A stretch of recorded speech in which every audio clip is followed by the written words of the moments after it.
Sa video na ito, kita nakikipambuno ang isang lalaki sa nakaunipormeng pulis sa isang footbridge sa Muntinlupa nang biglang bumunot ng baril ang lalaki at tinutukan ng pulis. Nasalag naman ng pulis at pilit inagaw ang baril mula sa lalaki at aksidenteng nabaril ang lalaki. May makikita ring tila tumulong sa pulis. Ayon sa Southern Police District, pulis mula Muntinlupa ang nasa video na si Police Staff Sergeant Lloyd Francisco. Nangyari raw ang viral video sa East Service Road, Barangay Sucat matapos rumesponde si Francisco at dalawa pang pulis sa isang 911 hotline report kaugnay ng hold-up.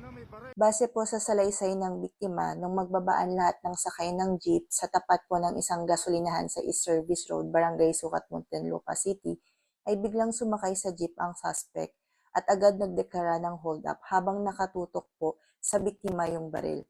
Nakuha po sa victim yung kanyang cellphone at wallet.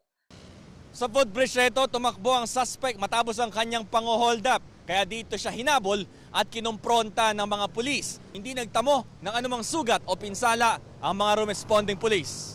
Ang suspect wala pang pahayag habang binabantayan ng pulisya sa ospital at nagpapagaling. Sasampahan ng suspect ng patong-patong na reklamo kabilang ang robbery, direct assault sa mga pulis at illegal possession ng isang caliber .45 handgun.